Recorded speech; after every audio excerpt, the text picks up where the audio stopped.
AI and technology is transforming the retail and consumer industry. Welcome to Tech Talks. Britt, you've been working within these industries for decades with transformation. What are the latest trends now in 2025? Within the retail segment, I would highlight 5 areas, I think. There is something about being so close to the market that you can react immediately. I mean, what's trending on TikTok and you need to have it in your store immediately. You need to plan for new growth areas. Retail media is mentioned as one. I know that in the Nordics, we have struggled to really succeed with that, but that's one of the key areas. And then it's about new investment areas. We know that it's being invested a lot within health. And then you have personalization version extreme. And the 5th one, I would say, is also related to the big development within technology. How can you really use AI, agents, automation to really streamline what's kind of happening at the backside of your shop? Talk about the last one you mentioned. What examples can you give there of where we are seeing developments being taken in use already? We are, of course, still very much inspired by Asia. One of the things that we are seeing now is, of course, what we call the dark factories. Textile industries using humanized robots to really produce the clothes. There are actually so few people in that store that you don't need to turn kind of the light on in the factory. But that kind of tells us, a little bit where we are going in terms of repetitive tasks. Within Scandinavia, we see that there is a lot around automation when it comes to, of course, what's happening in the warehouse. You need the supply of groceries, etc. So kind of everything logistics-wise happening at the back, that's automized. Could we see the same sort of in a kitchen in a restaurant as well? A dark kitchen where robots prepare the meal? Oh, Øystein, that's coming sooner than we think. There might be a robot chef, but you wouldn't even notice when you are in the restaurant. But it is some kind of dishes that you repeat again and again. But I predict that will happen pretty soon. But where does the heart come into play? How can I still experience a human experience? One of the trends that we see is, personalization version extreme. It doesn't really matter whether or not it's the person or if it's, an offer that comes automated from AI, but it needs to be personalized and it needs to be relevant for me and it needs to be relevant in the future. Of course, when we decide to go in a store, we would like to meet some people. And those people need to be skilled, they need to greet me and they need to know what I bought last time, what my interests are, etc. So that's everything that happens in the back, combining all of the data sources. But when you greet me when I come into the store, I want it to be personalized.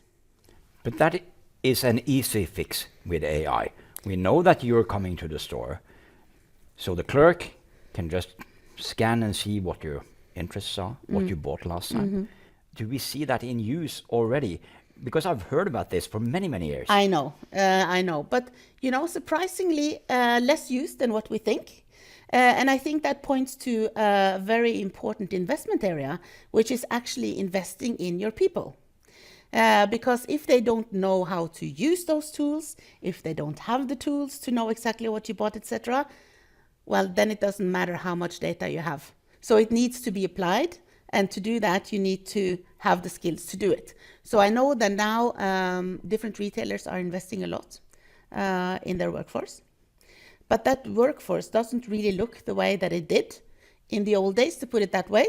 I usually put it into 3 kind of drawers or boxes. You need what I call the hot bodies, you need the cold bodies, and you need the warm bodies. And of course, that's not a crime CSI series. It's really about who do you need in your organization. That's the warm bodies. How can you use AI? That's the cold bodies. And who does some tasks that you operate today better than you? For example, within the supply chain, within the transportation area, that's your ecosystem. So what a retailer is currently struggling with is kind of finding the magical mix of those 3. So what should I tell my young son who's got a part-time job stacking shelves at one of the largest grocery chains in Norway? Because his job will be automated. Yes, but on the way there, what we are helping similar companies with is actually we have developed an app that helps the different employees at the store to know what their next best action is. So your son doesn't have to go along the shelves and see what needs to be refilled. He actually has an app to do that. But I think that in different stores, you might actually see the combination of that. One of the largest megatrends we also see is health.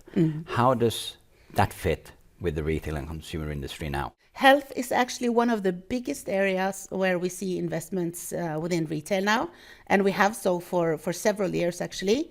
And of course, the pharmacies have taken over more and more roles from the doctors. Vaccines, measuring different blood pressure, etc.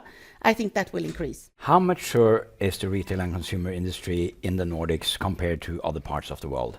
Well, we aren't far behind when you take into account how many people we are, but we seem to be still a little bit afraid of really making a personal experience.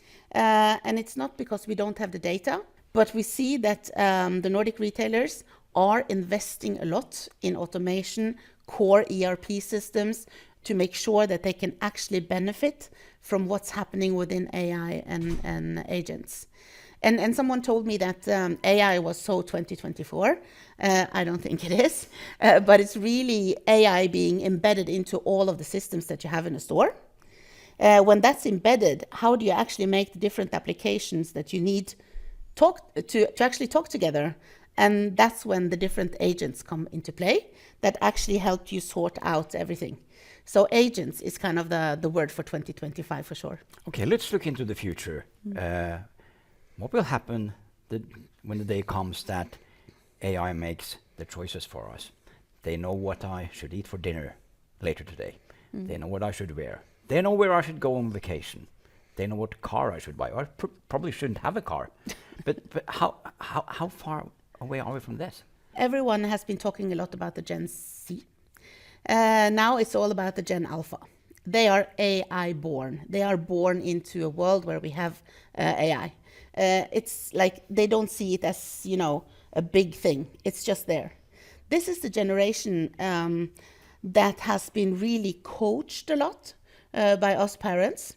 They will live longer at home. So meaning that the spending power of Gen Alpha are their income plus yours. And we see all of the Scandinavians either have these rings or these watches, and they let the watches guide their life. But I'm not sure that we will allow that in all aspects of life. We still want to make the decision. What is your top tip for the players in the retail and consumer market in the Nordics? You need to invest in technology. And there is a lot to be done now because the core systems need to be changed. So you have to spend the money. On the other hand, it's all about that customer experience.